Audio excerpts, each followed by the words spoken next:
आज हम बात करने वाले हैं भारतीय सेना के स्पेशल फोर्सेस के एक ऐसे लेजेंड की जिनकी बहादुरी और शख्सियत आज भी हजारों लाखों लोगों को प्रेरणा देती है।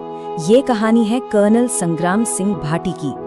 तो ये जो शब्द हैं न, ये सिर्फ एक ट्रिब्यूट नहीं है, बल्कि ये उस गहरे विश्वास की गवाही है जो कर्नल संग्राम सिंह भाटी अपने साथियों के दिलों में जगाते थे। जरा सोच कर देखिए, एक ऐसा लीडर जिसके साथ कोई भी सैनिक दुश्मन की गोलियों की बौछार में भी खुद को पूरी तरह से सेफ महसूस करे। बस यही तो थे कर्नल भाटी। अब देखिए, ऐसा सम्मान सिर्फ अच्छे लीडरशिप से नहीं मिलता, ये तब मिलता है जब एक इंसान, एक लेजेंड, एक किंवदंती बन जाता है। और कर्नल भाटी के लिए ये सब शुरू हुआ उनके उस नाम से जो स्पेशल फोर्सेस में आज भी गूंजता है, मुस्तफा। हर महान योद्धा की ना एक अलग पहचान होती है, और कर्नल भाटी के लिए वो पहचान थी मुस्तफा।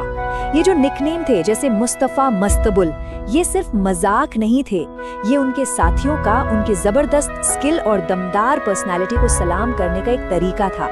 ये नाम उनके निडर एटीट्यूड को दिखाते थे। उनकी लेजेंडरी कहानियों में से एक तो उनकी जबरदस्त हिम्मत और स्टैमिना की मिसाल है।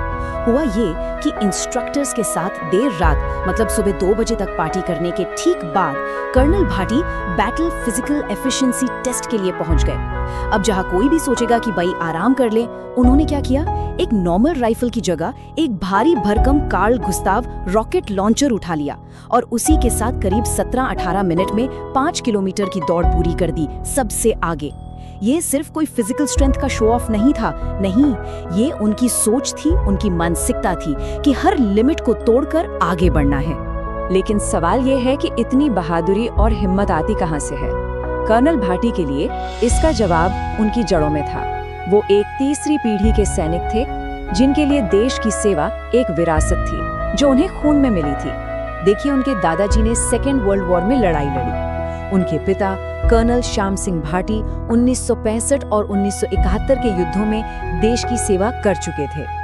तो कर्नल संग्राम के लिए आर्मी ज्वाइन करना सिर्फ एक करियर चॉइस नहीं था, बल्कि अपने परिवार की इस महान विरासत को आगे बढ़ाना था। और इसी विरासत ने उन्हें उस आग में तपाया जहां एक सैनिक एक हीरो बनता है। तो चलिए अब बात करते हैं उन ऑपरेशंस की जिन्होंने कर्नल भाटी को पूरे देश में एक अलग पहचान दी।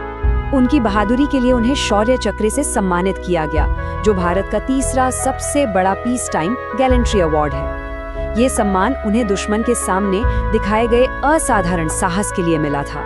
साल था 1999। कुपवाड़ा के जंगलों में मेजर संग्राम सिंह ने एक ऑपरेशन को लीड किया। उन्होंने न सिर्फ अपनी टीम को गाइड किया, बल्कि आमने सामने की लड़ाई में, मतलब हैंड टू हैंड कॉम्बैट में, खुद आखिरी आतंकवादी को मार गिराया। ये सिर्फ एक मिशन की कामयाबी नहीं थी, ये उनके लीडरशिप का सबूत था, हमेशा फ्रंट से लीड करना। लेकिन उनकी हिम्मत का असली इम्तिहान तो लाइन ऑफ कंट्रोल के पार हुआ, जहां उन्होंने एक ऐसे मिशन को अंजाम दिया जिसके बारे में सोचकर ही किसी के भी रोंगटे खड़े हो जाएं। ये मिशन उनकी जाबाजी और दिमागी सूझबूझ का पीक था।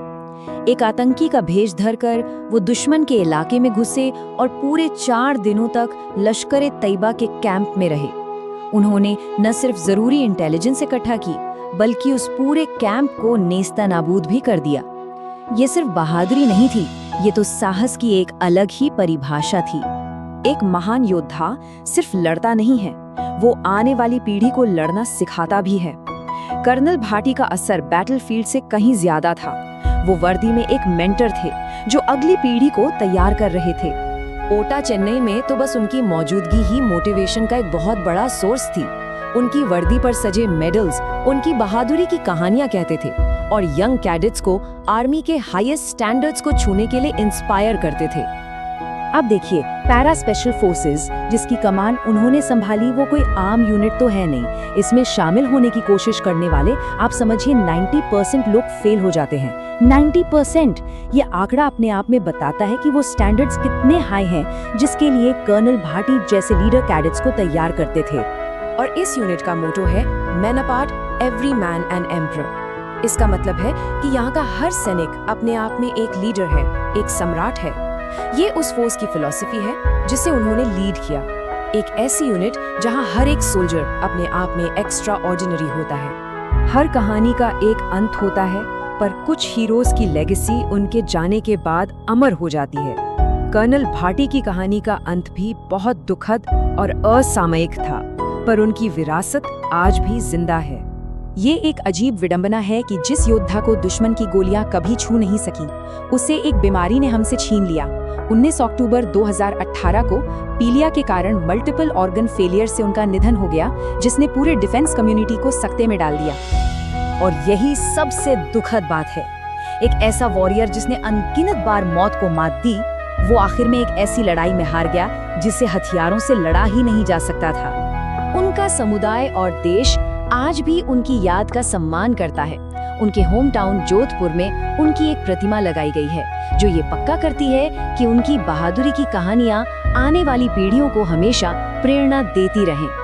उनकी माँ के ये शब्द उनकी लेगेसी के असली मतलब को बयां करते हैं। एक तरफ व्यक्तिगत गर्व और दूसरी तरफ सामूहिक प्रेरणा, जो आज भी जिंदा है। तो आखिर में सवाल यही उठता है कि वो क्या चीज़ है जो एक हीरो की लेगेसी को हमेशा के लिए अमर बना देती है। शायद इसका जवाब उन अनगिनत नौजवानों की आंखों में है, जिनके लिए कर्नल भाटी आज भी एक रोल मॉडल हैं। उनकी कहानी हमें ये याद दिलाती है कि असली वीरता सिर्फ जंग जीतना नहीं है, बल्कि एक ऐसी मिसाल कायम करना है जो पीढ़ी दर पीढ़ी लोगों को प्रेरित करती रहे।